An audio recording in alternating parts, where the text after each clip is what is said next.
You know, I get a lot of criticism for comparing feminists, comparing to SJWs, comparing other people like in that sphere of influence to Christians, to Muslims, to religious people in general. And there's a reason why I do it. Steve just demonstrated that for us. Well, I thought we were cool. Why you tripping? Nigga. Unfortunately for Steve, he's wrong twice, which is great. And you can see the affirmation, the processing of his belief into what he thinks is a rational argument take place. He takes a perceived criticism, one he believes people are making, and tries to make a argument based on that perceived criticism. His previous video was pretty much the same speech, double talk that Dr. Goebbels did to justify the Nazi movement and the burning of books. Steve just doubled down on that same sentiment. But now we need to really just change the minds of those that wrote the books in the first place. That seems like a better thing to do. Ironically, that's what led to the mass genocide of the Jews, Steve.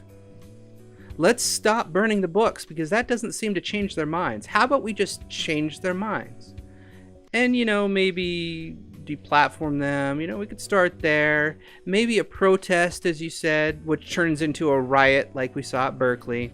Instead of me saying it, I don't want to take you out of context, but before I start that video, I wanted to follow up a little bit on a video that I posted last week called "How Long Are We Going to Keep Arguing About This?" And in that video, I suggested that the process through which we defeat bad ideas is actually a two-step process. We don't just defeat bad ideas by countering them with good ideas.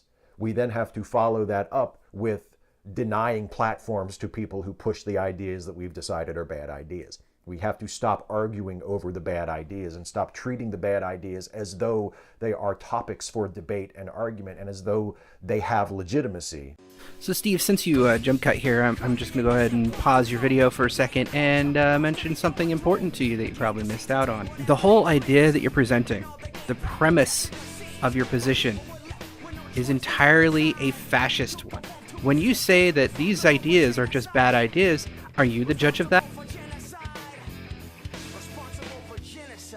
One of the most common objections to that argument is to ask, well, who's going to make these decisions? Who decides what is a bad idea? Who decides who gets a platform and who doesn't? It's the appeal to the gray area, the appeal to ambiguity, the argument that says, well, outlawing hate speech might sound like a good idea at first, but how do we determine what speech is hate speech? You know, or cracking down on online harassment on Twitter and YouTube, etc. Yeah, that sounds like a good idea, but who decides what is harassment and what is allowable?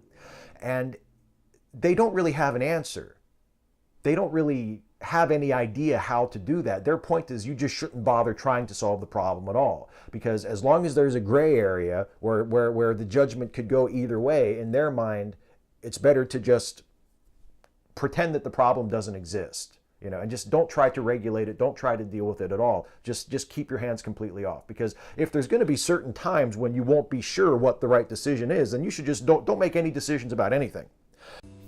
No, Steve. No. Yes, the question you're posing to yourself, because the only way you think around these things is posing yourself hypothetical questions, is a loaded question. When somebody asks you, well, who's going to decide who makes this decision? It's a loaded question. It's a fallacy called the loaded question. Because if you answer, well, I do, hey, that's authoritarian. If you answer, somebody else does, I don't know, then you clearly don't have an answer to this. You just want people silenced. It's a bad argument to begin with. And it's a hypothetical one, because it's not what people are saying. People are saying that no one should be silenced regardless of their opinions. No one should be silenced because it's offensive. Your feelings do not get to dictate what people get to say and can say. If somebody is an offensive piece of crap, they stop getting listened to. Look at your channel, Steve. Look at your channel. If that's any indication of how offensive or stupid you come off, it's the bleeding of your subscribers and the loss of money to your channel that should be a direct indication of how horrible this position is. But you know what? Don't take it from me. Let's take it from a debate that was done in 2006. Intelligence Squared put together a debate that I watched not too long ago. It's actually a pretty good debate. Not that you would listen to any of it. Maybe you will. I'd link it to you, but you block me on Twitter. The debate is called Freedom of Expression Must Include the License to Offend. It was done in 2006. You can find it mirrored a bunch of different places. The upload from Intelligence Squared debate no longer has it. I tried to get it from them. Unfortunately, it's gone. It's an older video, that's probably why. But here, let me play an excerpt, a clip, and I want you to notice who is on the side for the motion that freedom of expression must include the license to offend. Question, or if you like, subtext question before us is this: is nothing sacred? What we've really been discussing is the old question of whether or not there is such an offence as blasphemy or profanity. Now, if I don't tell you exactly what I think about the simpering speeches that we heard from the other side, I'm not censoring myself. I'm just being polite and civil and saving some of your time. What I will not prevent myself from saying, or will not let anyone else prevent me from saying, is the following. It is wrong, and always has been, for churches, powerful, secular, human institutions, to claim exemption from criticism, which is what's really being asked here. If there's going to be respect, it has to be mutual. Does Islam respect my right to unbelief? Of course it does not. Does it respect the right of a Muslim to apostatize and change belief? Of course it does not. I have had to have, I can name now 4 or 5 friends, 6 or 8 maybe, if I have time, 5 or 6 of whom you would certainly have heard of, who have to live their lives under police protection for commenting on Islam, for having an opinion on it. And this is getting steadily worse all the time. And it's grotesque. Here is an enormous religion with gigantic power that claims that an archangel spoke to an illiterate peasant and brought him a final revelation that supersedes all others. It's a plagiarism by an epileptic of the worst bits of Judaism and Christianity. That's obvious, it seems to me. How long do you think I'm going to be able to say that anywhere I like? It would already be quite a risky thing to say in quite a lot of places. I did not come to the United States of America 25 years ago to learn how to keep my mouth shut. And I'm going to reject all offers that I change that policy, however simperingly they are put. Okay? Please join me in thanking the debaters for a terrific work.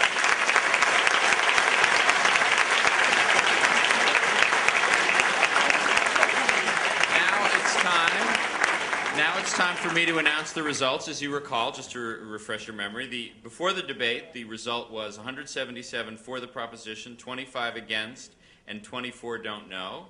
Now the result is 201 for the proposition, 39 against, 1 doesn't know.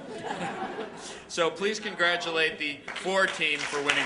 So you see, Steve, these type of subjects are discussed in political discourse. They are discussed on open forums. In fact, Intelligence Squared does a marvelous job of asking these questions, finding good people to defend them, and then having those discussions to determine what course of action people should be taking and why. This was done in 2006, 10 years ago, before your idiots, fascist, stupid assholes set fire to Berkeley and beat people in the streets because they didn't like a gay Jew and called him a Nazi while being Nazis. As you notice in the score at the end there, Steve, let me bring it up on the screen again. I'll just screen capture it for you so you can see what the hell I'm talking about. People already agreed for the motion. Freedom of expression must include the license to offend. 177 people are already for it. They had a debate, they had a discussion. 24 people weren't clear. Maybe, hate speech has some issues there. Maybe we should not allow that discourse. You know what one of the argument points was? Hate speech, things like calling people Nigga. it doesn't matter what name it is, so long as it's offensive. Using those type of words makes you lose listeners. People don't want to hear it. So, if you want somebody deplatformed, let them speak. They'll burn their own platform down by being a giant jackass, just like you're doing to your own channel. If you haven't figured that out yet, go check your own stats and find out what the hell's going on. I've made a whole 6 videos.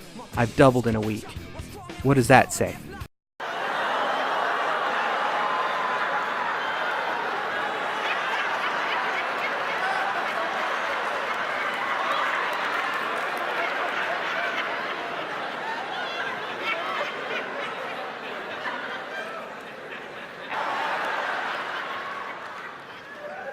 Thanks, man. You my Nigga.